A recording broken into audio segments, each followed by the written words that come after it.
Looking to make difference with your shopping? Visit communitypayitforward.us.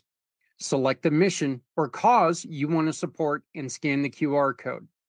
You have two options. Click the first link and browse our giving partners, or use the second link to tell us what you need, and we'll find the right partners for you.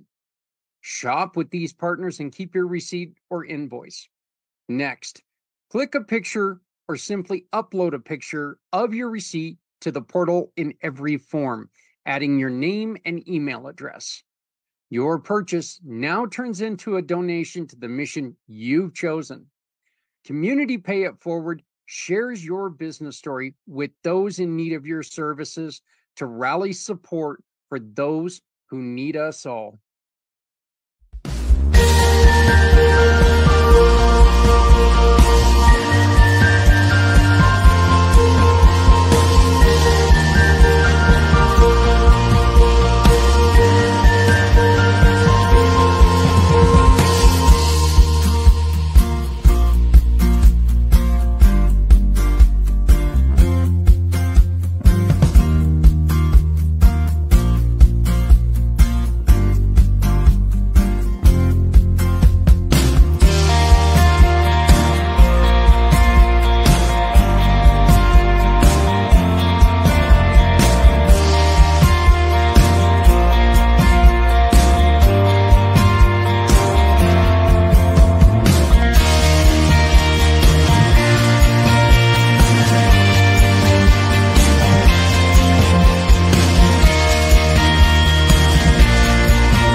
Hello and good afternoon to everyone out there in podcasting land, whether you're on Facebook, on the website, wherever you may be. Thank you for joining Footprints Forward. My name is Zach Clayton. I am the president and founder of Community Pay It Forward, Community Dare to Care, and the PAC channel. We are here with a show that when we first decided to go on ahead and record this show, I was not sure if we were going to talk about this. Sierra took, and she was very upfront with me. We had started a partnership a while back, and unfortunately she was going through some issues, family issues, and her grandma had fallen into poor health, and things happen while you're busy making other plans. Thank you, John Lennon. And they affect you in negative ways.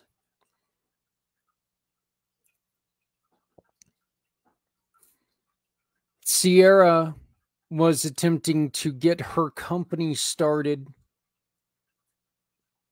and she was going where she wanted to go with her life. And I don't want to say it derailed her, because it didn't. But it took, and it kind of nudged her off path a little bit. And she had to take and rediscover herself and find a way to get back on another path.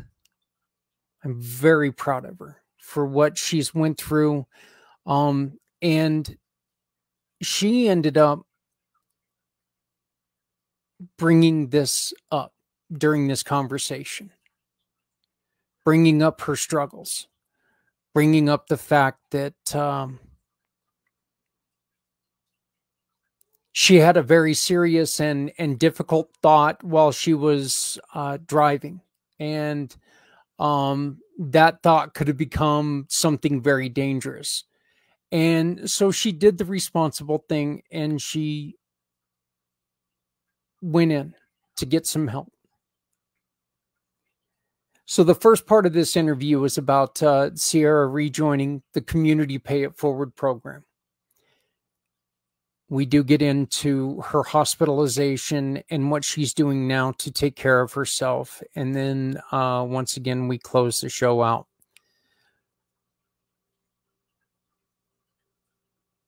These are some of the reasons why we started this show, is so people could go on ahead and talk about what they've got going on. And we can show people that there is more than one way of dealing with things. And everybody deals with things in a different way. We know this. Well, this is Sierra's story. This is Sierra's journey, and she's working on the victory. If you look above me and throughout this video, you're going to see the QR code up above. If you have a story that you would like to share with us here on Community Pay, or I'm sorry, here on Footprints Forward, please scan that QR code, come back, tell us what you've got going on. Tell us your story. Tell us your solution. Tell us your heartbreak. Tell us your victory. We want to hear it. We want to share it. We want to make sure that other people hear what's going on, how you built a path of success. So scan the QR code. You can tell us your story, and we will gladly introduce people to you and hope that people will follow you in a successful path. Now, once again, here in 30 seconds, I want to introduce you to a great friend of mine, Sierra Joy.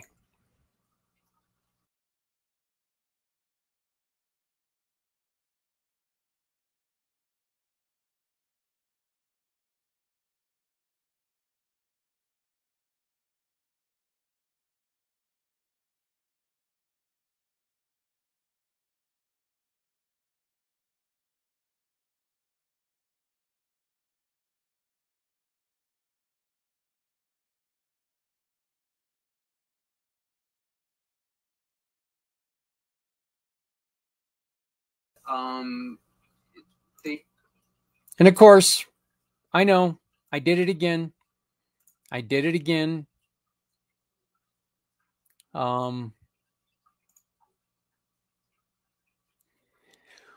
One of these days, folks, I'm going to learn this technology. I promise you.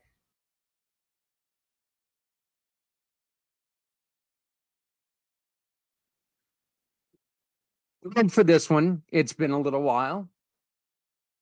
And things changed, and we are proud to have her back full form and fully able and fully ready to help people. I'm proud to introduce Sierra Joy with Obsidian Assistance. How are you doing? I'm doing phenomenal, Zach. How are you doing today? I'm doing pretty good. I'm starting to wake up a little bit, which is nice. Pretty late last night, watching the fireworks and everything, and getting started pretty early, which is okay. I know for you, you're like pretty early. It's damn near noon. Well, some of us are on the other side of the world, so but um I want to bring this up real quick because I know that there are people who see you and they look at your new rebranding and they're going, "Wait, that doesn't look right. It almost looks like, this should be some nerdy guy with D&D stuff, but with the sword and everything." Why don't you explain, because I do like the connection. Your rebranding has a lot to do with who you are. Can you Mhm. explain that, please?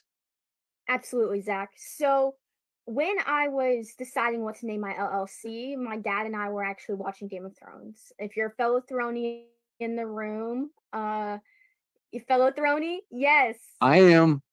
Yes. So what ended up happening is we were on that season. I'm not going to spoil anything, but when they find the dragon glass, and dragon glass assistance just did not have the same ring to it as obsidian assistance did. So the new logo is actually a nod to the daggers that they find, and then the dragon wings are a nod to Daenerys's dragons that she gets at the end of season 1. Spoiler alert, my bad. So I'm a huge fantasy person. I love a good story. I'm actually currently watching The Boys with my father. Great TV show. And I would say that that's primarily a huge part of who I am. I'm a media lover at my core. I love books, I love TV shows. I'm always down to watch a good movie, and I love podcasts. So I'm always listening to something new, and I'm always consuming some sort of media, whether it's in music or a podcast, books, those kinds of things.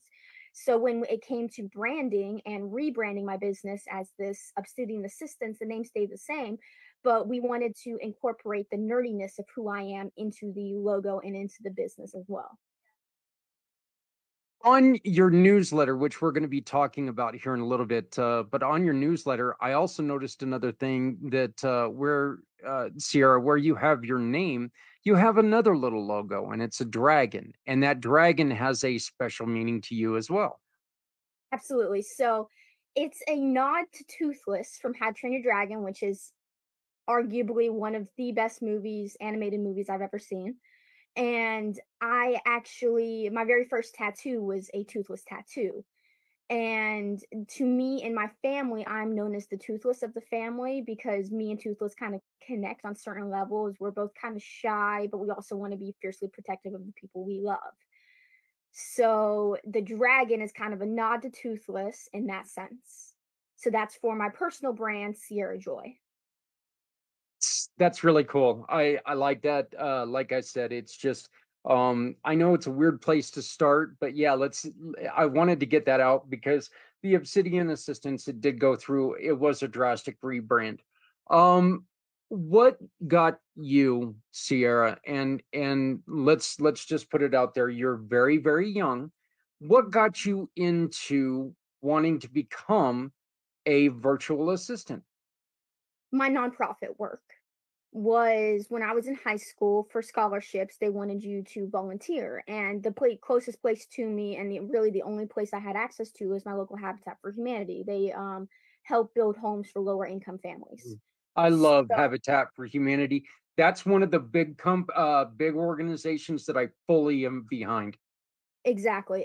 And I wanted to not only do it for scholarships, but I wanted to genuinely help people. And in that sense, me and the volunteer coordinator at the time really clicked and we really meshed really well together.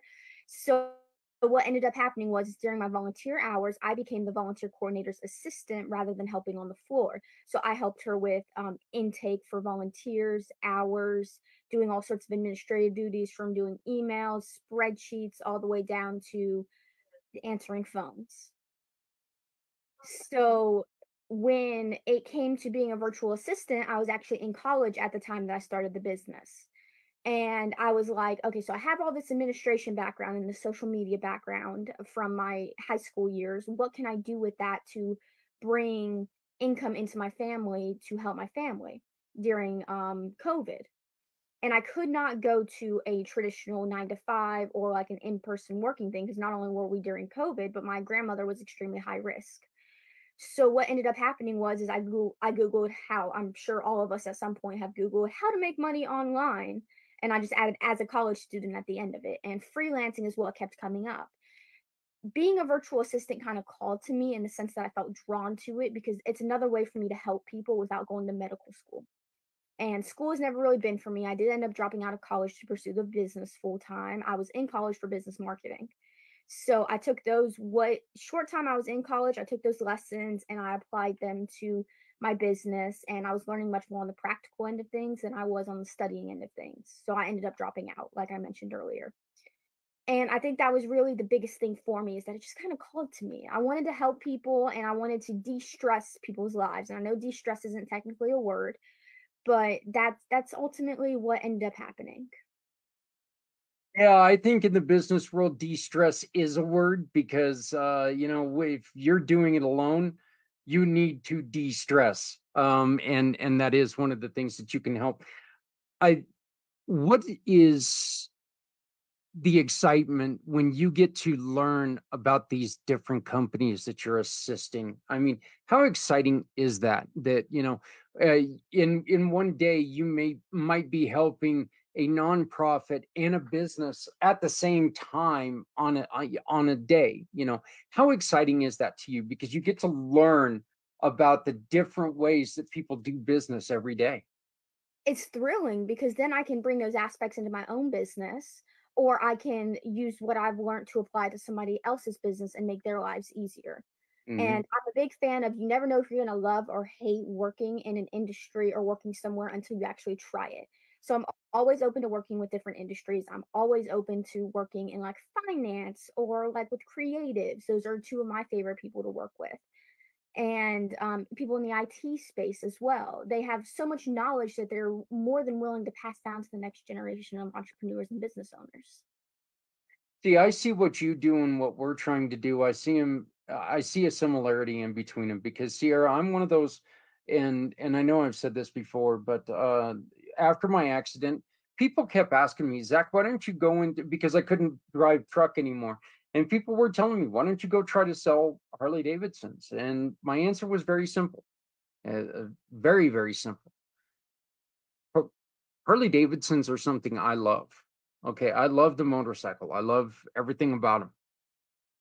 But I could not sell that to someone else because I couldn't sell them my feeling, how I feel about it.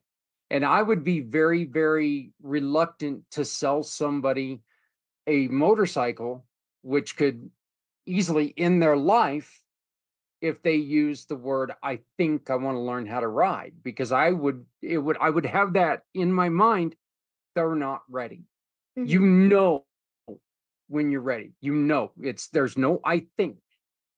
So I would have trouble trying to convince somebody that, you're not ready yet. And I'd get fired immediately. What we're doing is learning about these other companies. We're learning about Obsidian Assistance. We're learning about Sishu and her coaching. We're learning about Angela and real life access. We're learning about all of you ladies and what brings your passion to the business world. And I love that because you get to be who you are. I get to be what I am and ask the questions. So that's I find that just completely fascinating. Um, what are some of the things that you love to do to help people out? Really the communications aspect of it. So that's communications internal and external to the business. So that involves scheduling, that involves email management. Inbox cleanup is always the first step in any of this process. And same thing with calendar cleanup. It's always the first step in calendar management. And that's really helping manage people's time and manage the way that they talk to other people, which are the two biggest aspects of running a business. It's your time management, how you spend your time, and how you talk with people, and whether it's networking or they're getting introduction after introduction, they just can't keep up with it. Mhm. Two biggest aspects of the business. And that's really where find my favorite part of running a business is helping with those two specific aspects of it. Now, we do data entry and CRM management and project management and all of that fun stuff. That stuff is all fun and everything, but at the end of the day, what's really going to move your business forward is being able to manage your time correctly and put time towards what you actually need to put your time towards, which is most of the time where I come in as a virtual assistant, and being able to talk with people and have those conversations with people. Everything else is still as equally as important, don't get me wrong, but that's where the two biggest aspect that I've found that most people need help with is the calendar management and the inbox management.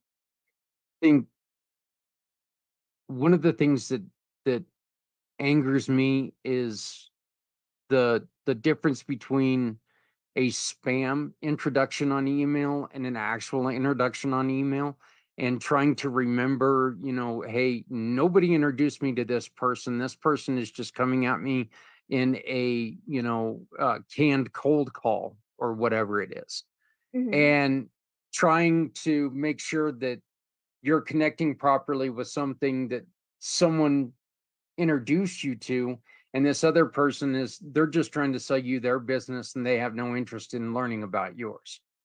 And so I struggle there. I do at times. I'm like, you know what, I need to make sure that I connect with this person. I don't, it doesn't matter if I blow them off, and that's a wrong word to use, but there are times, them trying to sell me their sales funnel and all that other stuff. Well, I'm not going to waste my time with that, but I need to make sure I respond to this person who I was introduced to by another contact. Is What would you do in that situation to help a business owner? To help a business owner, I would take the one that you mentioned where it's just a spam contact and I would still have a conversation with them. I would be like, "Hey, do you happen to remember where we met at? I'm having a brain fart moment kind of situation," and put that into the email. And then what I would do is if I would have a conversation with them basically, simply because I believe that everybody deserves a chance. So you never know. It could be someone who needs your services. You never know. It could be someone who's actually reaching out for help. And if I can even provide even a fraction of that help to them, whether it's just through a one to one and me providing some productivity tips and email management tips to them, like I do in my newsletter, or just simply helping them out with whatever situation that they found themselves in, or maybe just listening to their sales pitch and giving them feedback on their sales pitch. I think that ultimately that ends up helping people as well. Now, if it's I take extensive notes, so I attend like Alignable Smart Connects, I attend networking meetings. I spent 8 hours yesterday networking, and that's not an exaggeration. I actually have it timed how long I spent networking. As you know, I'm a huge time management nerd, so I time everything that I do in my business from client work all the way down to when I'm actually working on the business. And to me, networking is working on your business, not in it. So what ended up happening is I take extensive notes, and then what I'll do is I'll message everybody that I connected with at the end and be like, "Hey, would you be up to a one to one if I feel there's synergies between our business?" Okay. Yeah, I actually, believe it or not, I respond to I try to respond to uh most of those emails like you were Mhm. just talking about.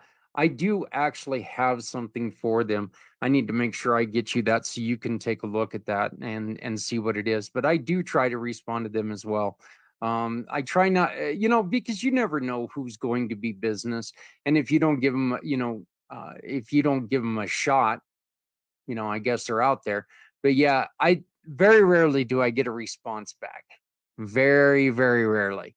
I have every once in a while, somebody will come up and go, well, I know you're counting us out already, but can we go on ahead and have a conversation? I'll sit there and I'll have a conversation with them. But if it's one of those that, it's just a bot sending me emails and I don't get a response from them, no harm, no foul.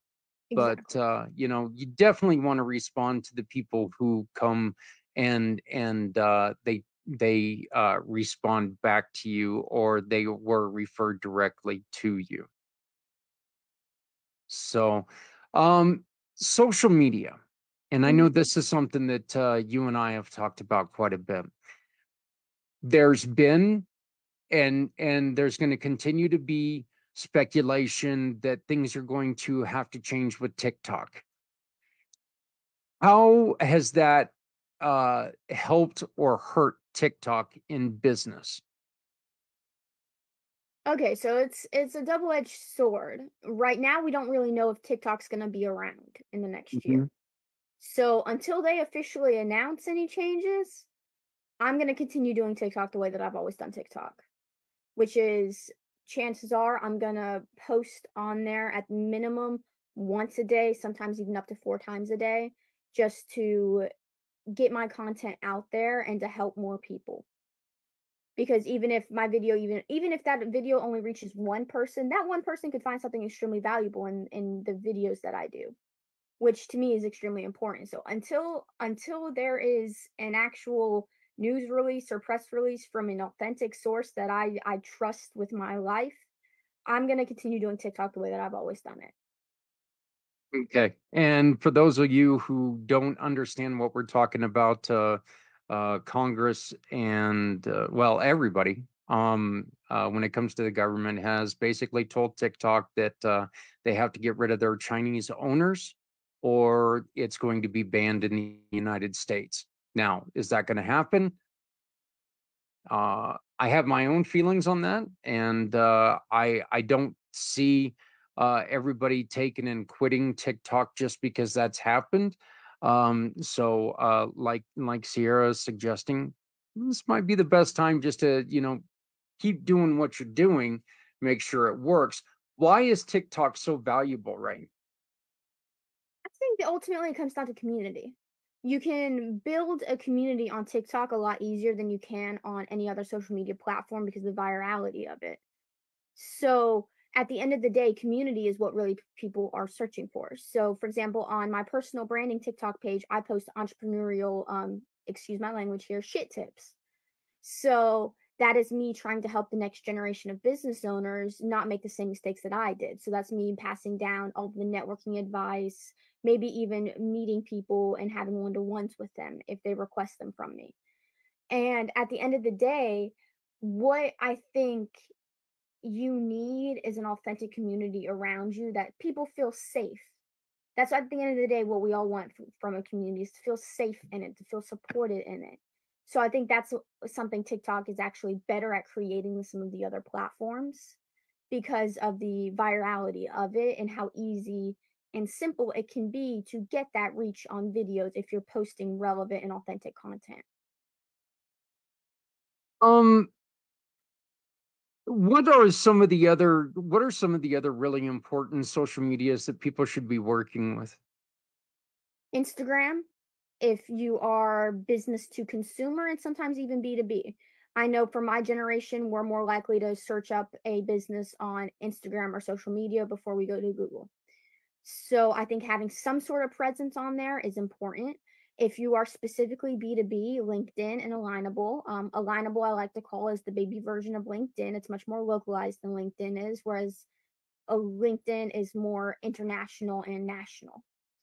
So what I recommend is figure out where your audience is and then double down on that platform. So for example, I'm doing YouTube, Instagram, and LinkedIn, I'm thinking, and even TikTok for my personal brand. That's where I'm posting all my videos at because I'm doing mostly video content for my personal brand. For Obsidian Assistance, I focus primarily on Alignable and LinkedIn because I know that's where I'm going to get the most reach. And that's where I've really built up those audiences and those connections.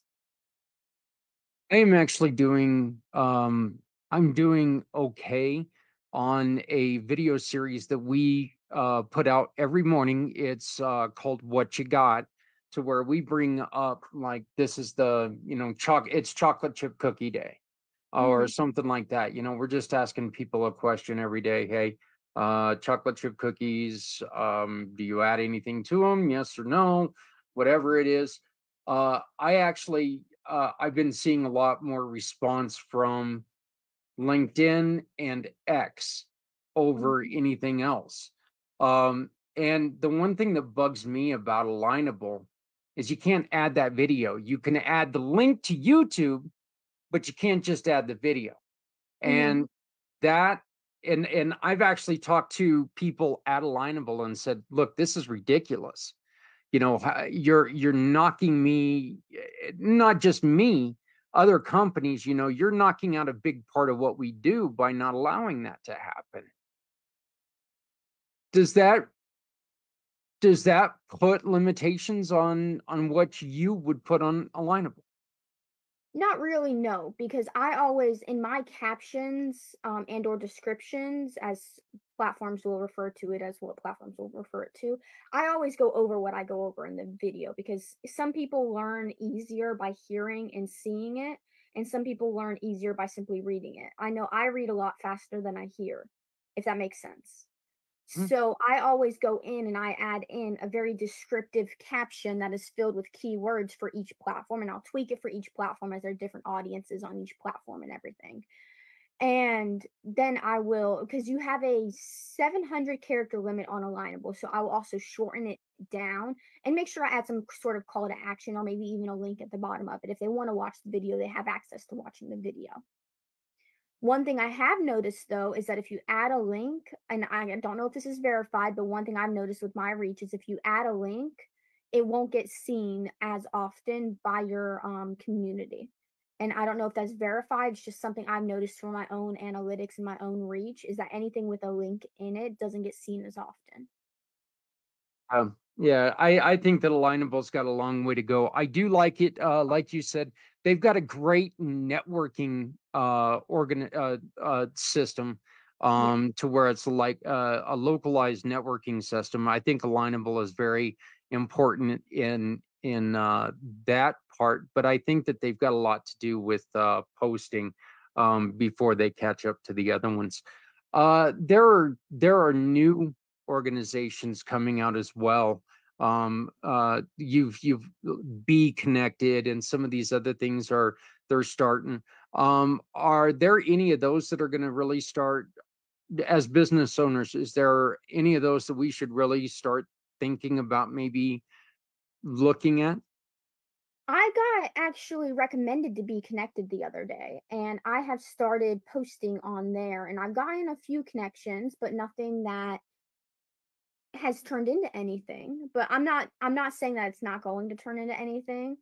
But one thing that I will say is that the photographers and the videographers and the freelancers that I've noticed, due to the new AI situation and all of that stuff, is going to Cara, CARA, due to their privacy protections.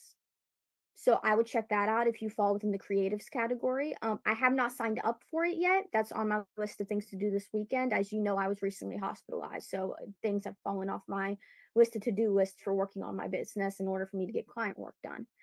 And so that's on my list of things to do, but I will keep you updated on that. Okay, I know that we have become interested in trying to work with this Changing Work organization. Really interested to see what they're doing. They've got like an old school chat room program, which or organization, which is really interesting to me because, like I mentioned to one of the co-founders, you know, yes, I'm old enough to where I should know what an old-fashioned chat room is, but I was Mhm. never on computers. My son was always telling me, "Dad, if you walk near that computer, I'm gonna break your legs," because I always made computers crash. So, he wouldn't allow me to go there. But, yeah, so that's another one. I just, sent you the link for that. But, you did bring it up, and this is something that, you and I discussed before this.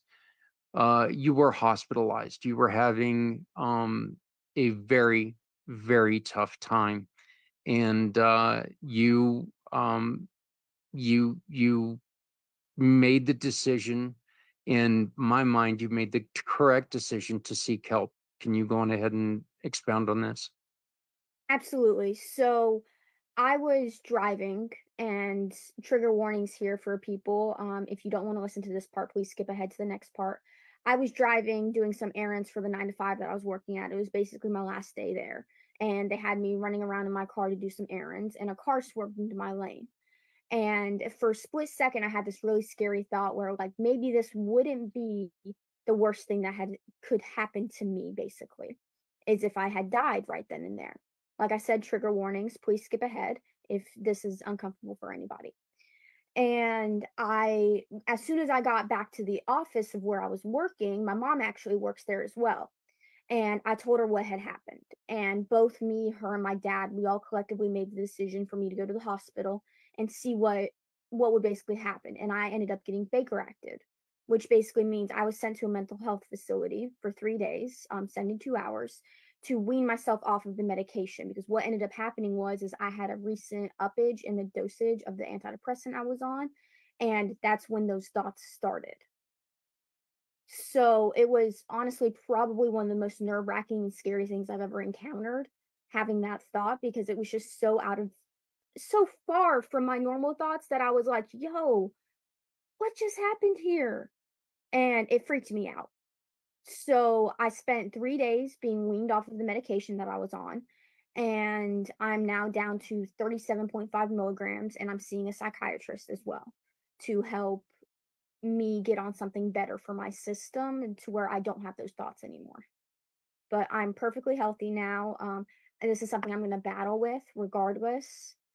And I think that's something that it's intertwined with your business is your mental health. There's something very important a very important distinction that we need to make here. You weren't thinking, "Hey, that's it. I'm going to kill myself." You were thinking, "Hey, what the hell does it matter if I die right now?" It's not, there's a huge distinction between I'm done, I'm going to kill myself, and what's it matter if I die? Hmm. So, I remember my job prior to the accident. I remember feeling that way all the time. Life was a lot different. I had more stressors than I do at this time, and I felt disrespected in a lot of ways, and it was a drag, and it was a grind, and everything was just, hustle, hustle, hustle. And you know, I was so used to life that way that I never even saw it as a problem. I just saw it as life. Um, And you and I were talking about it the other day. I was also on, when I went to go quit smoking, I was on a medication called Wellbutrin.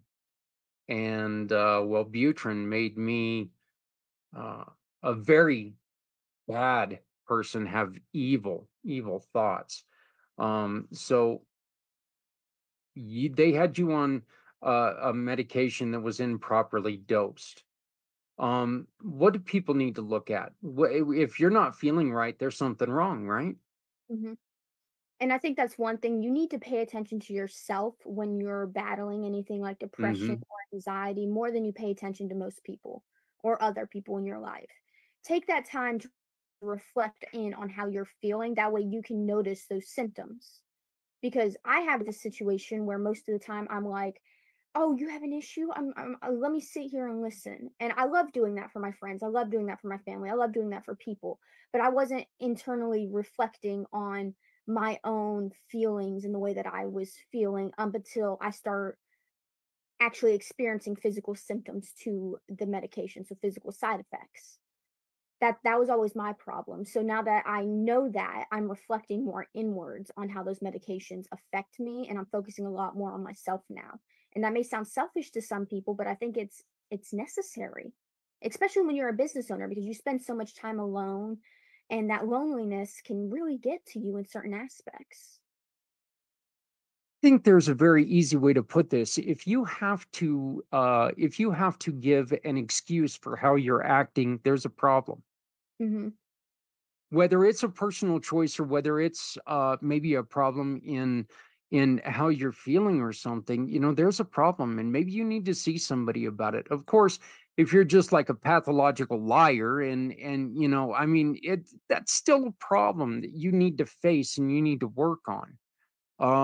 If you are on new medication, in which and this is just something personal, last week they ended up having to take my mother in because they had her improperly prescribed.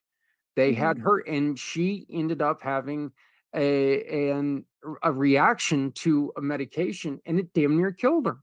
Folks, this is something you got to pay attention to. Nobody knows your body, nobody knows your mind better than you do. There's always going to be people out there saying that they know you better than you know yourself. Well, that's BS. You know yourself, you know when there's something wrong. Take that serious. I totally 100% agree. Um, how hard was that to maintain your vision for Obsidian while you're going through that? How difficult was that?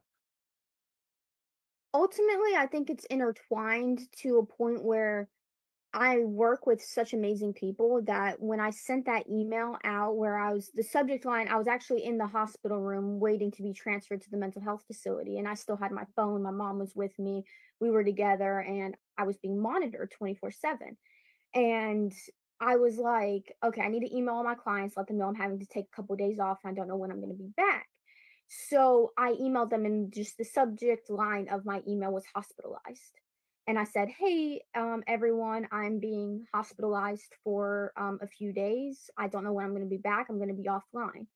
And I think ultimately that comes down to the vision that I have for Obsidian Assistance, where I work with people who genuinely care about other people. And I got message after message as soon as that email was emailed. And I was like, my phone was blowing up. And I was like, I had forgotten by that point that I had even sent that email. And I was sitting there watching Harry Potter, the second Harry Potter movie, in fact, and with my mom. And I was like, yo, why are these people emailing me and messaging me? And then I realized, oh, I sent that email. They're concerned. So, honesty, transparency, that's a really big thing for me in my business.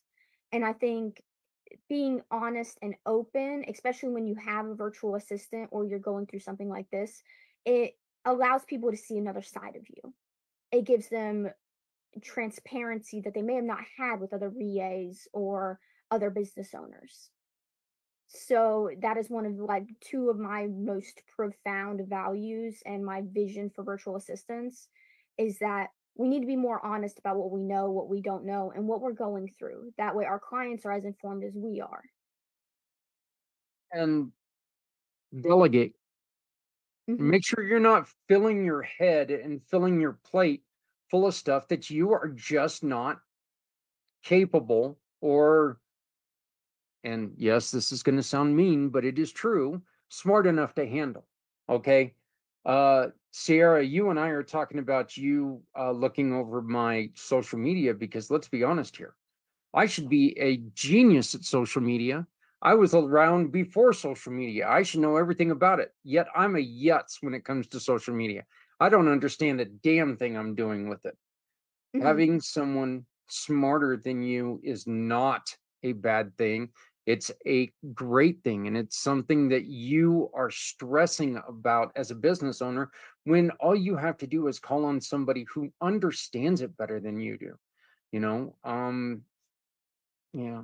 And this is something that you can take, you can do, you can bring on someone like Sierra, and you can get that off your plate, and that's one less thing that you have to worry about. So, um, Sierra, I want to thank you for being brave enough to talk about this, because, you and I we were discussing whether this is somewhere where we wanted to go, and because it's a hard subject, and you're right, there are a lot of people, but I think it is so important that you're willing to talk about this, because there are people who are out there not feeling right, and they want to know, should I do something about this? And that's a very simple answer, and it's yes, do Hmm. something about this, because one mishap, one one fleeting thought, and you won't be here to help people. You have to take care of yourself to take care of others. Exactly. And you have to seek help when you need help. I don't think anybody should go it alone, and that's one thing they really stressed in the mental health facility that I was in, was that you're not alone. And I think that also brought a new perspective to me, is that I always felt like I was alone in going through this, even though logically I know I'm not. There's what, 8 billion people on this planet. I know I'm not the only one going through some of this. And seeing those other people, interacting with them, becoming friends with them, it brought me to a new level where I was like, okay, I understand now. And I think that's really a really big thing. So even if it's outpatient or inpatient, maybe seek a support group, because I'll be going to them. That's one thing I'll be doing on top of seeing a psychiatrist and a therapist and all that stuff. I'm going to be seeking support groups where I feel like I can talk with other people who understand what's going on. Because sometimes that's all you need is a good conversation with someone. And then sometimes you need to seek actual medical attention. There's something, and you just brought this up, and there's something I am extremely, you almost saw me jumping out of my skin when you said it, because it's something that we say all the time, and it is, no one needs to go it alone when we all come together. um we're constantly talking about how, in your situation, you were feeling alone, you were feeling lost, you were feeling flat out, nobody understands me, nobody. Yet there are people out there who understand exactly what what you're going through. They don't feel exactly like you. Do not ever mistake that. Every single one of us is different. Every single one of us is going to react to a situation a little bit different, but they understand what you're going through. There are people out there who are going through that. We just need to put it out there.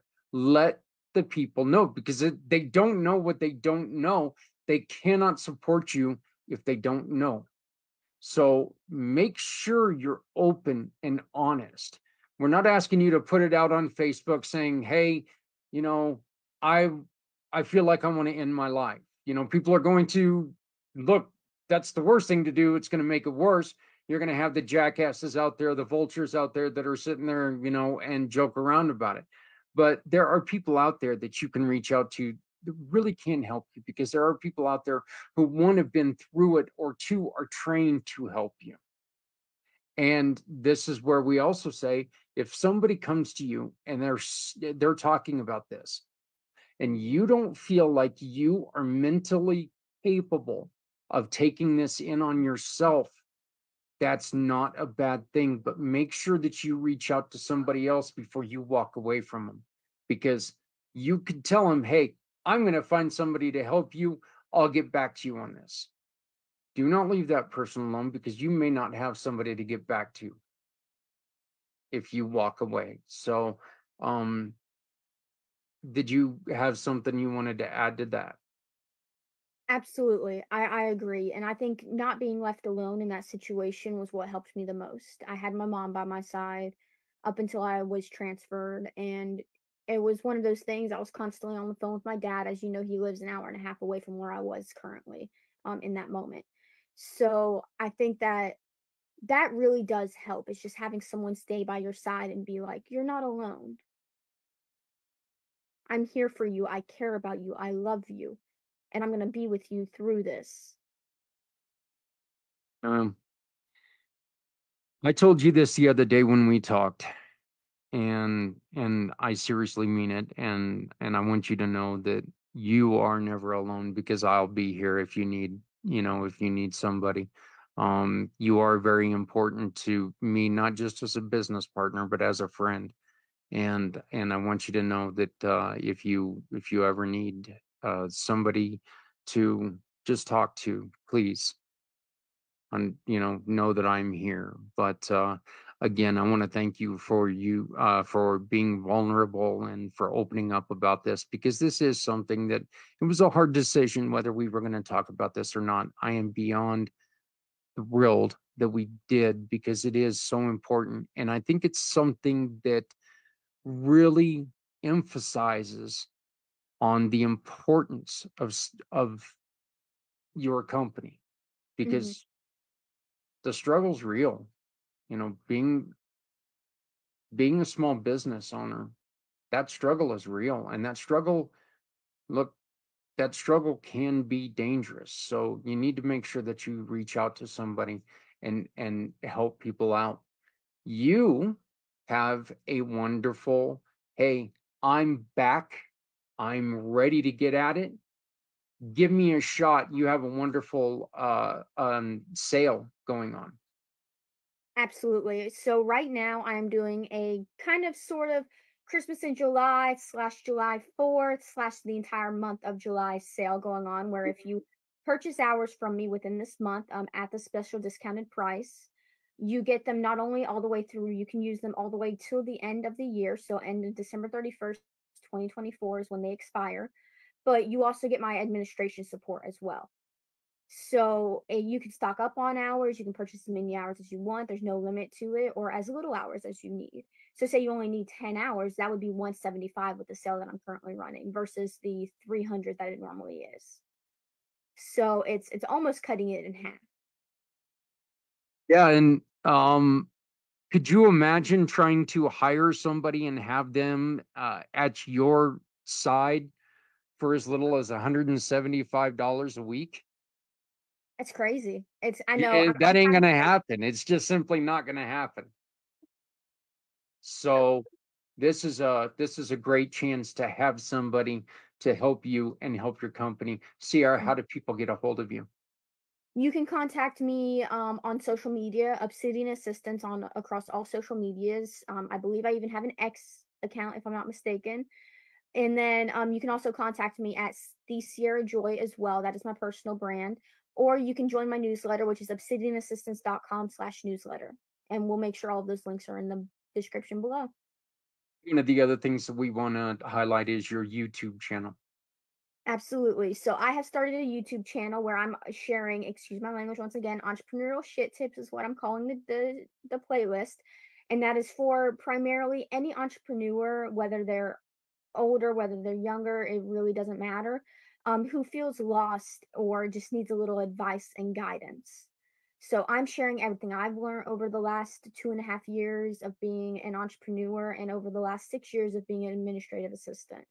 So make sure you check that out. To all the more experienced entrepreneurs out there going, well, what the hell am I going to listen to this kid for? Well, because you know what? Everyone has different experiences, and we need to listen to each and every one of us.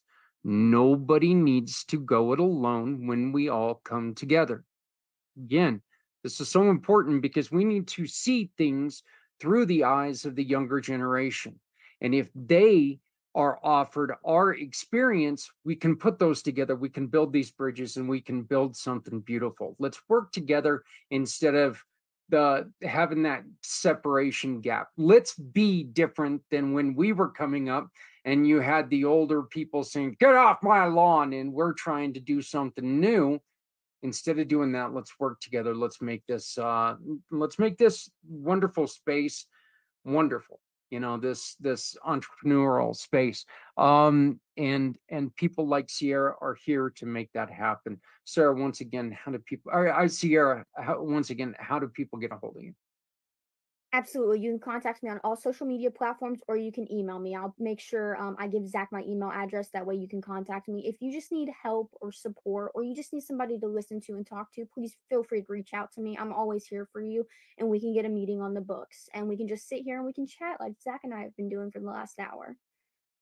And you can always find her at communitypayitforward.us because she is a giving partner, giving sister in the Community Pay It Forward giving family. So, Sierra, welcome back. Congratulations on your healing. Again, please remember we're always here if you need us. And me personally, I'm always here for you. My love to you and your upcoming battles. But thank you so very much. And thank you for joining us today. Absolutely. It was a pleasure as always, Zach. All right. Thank you very much.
I want to thank Sierra one more time for joining us and for being so honest about her battle.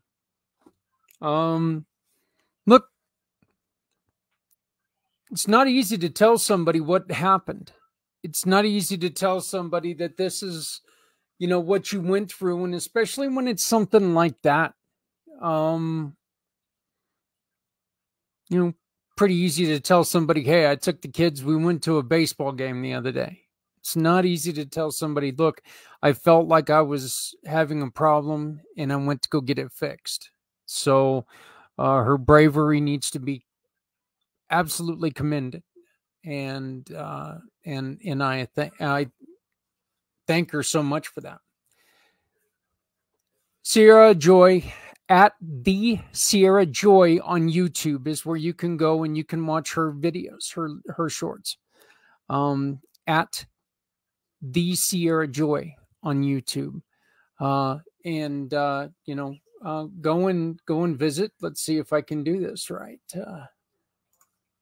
Yeah, here we go. If you look, here's what her page looks like. Let's just take an example of one of the things that she's got. Hello, my loves. So I'm creating I guess what you would technically call a playlist on this channel. And in this playlist is going to be all about entrepreneurial tips. And I'm calling it the Entrepreneurial Shit Tips, mainly because we will be going over entrepreneurship things, business owner things, about finance, marketing, email marketing, anything you can think of that you need help with. I want to help you, and I want to help you go over as well. So I would love to be that resource for you, just to simply help you out. And so that is where this playlist is coming from. It's going to be the Entrepreneurial Shit Tip playlist, and definitely make sure you check it out. Videos start coming tomorrow. So there you go. That's the first one. Once again, it's at youtube.com at the Sierra Joy is the call. I will put it in the here. You know what I'm going to do first? I'm going to put it in the comments so everyone can see it. There you go. It's now in all the comments. So all you have to do is take and tag. For the recording, I'll go on ahead and put it in the description. Everybody, that's it for Footprints Forward. I want to thank everyone so very much for joining us today. I want to thank Sierra for being available and open about everything. I also want to thank, and you've been seeing it across the bottom of the board, I want to thank our brand new Community Pay It, PAC channel sponsor, Jill E. Schultz. of JillySchultz.com, someone who took a very, very bad situation and is building a coaching program around it, trying to help people who have been sexually molested and have had problems with this. So JillESchultz.com. You can contact her to find out more at Jill@JillySchultz.com. Jill@JillySchultz.com. I want to thank her and welcome her to the team. And you will see the scrolling go quite a bit. She is helping us stay afloat. She's become a wonderful part of what we're able to do. Please remember to love somebody out there. You know what? Because people need your love. People need you to make sure that that you care. So love somebody because somebody out here loves you. My name is Zach Clayton. I am the president and founder of Community Pay It Forward, Community Dare to Care, and the PAC channels. You've been watching Footprints Forward. I want to thank you so much for joining us, and join us next week when we will be talking to Tony Wortherly. Tony Wortherly. We are getting ready to get back going with weekly shows. So next week, Tony Wortherly. Again, I appreciate your time. Please join us next week for Tony. Have yourself a wonderful, wonderful day. Looking to make a difference with your shopping? Visit communitypayitforward.us. Select the mission or cause you want to support and scan the QR code. You have two options. Click the first link and browse our giving partners, or use the second link to tell us what you need, and we'll find the right partners for you. Shop with these partners and keep your receipt or invoice.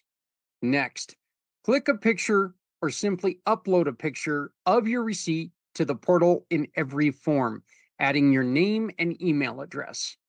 Your purchase now turns into a donation to the mission you've chosen. Community Pay It Forward shares your business story with those in need of your services to rally support for those who need us all.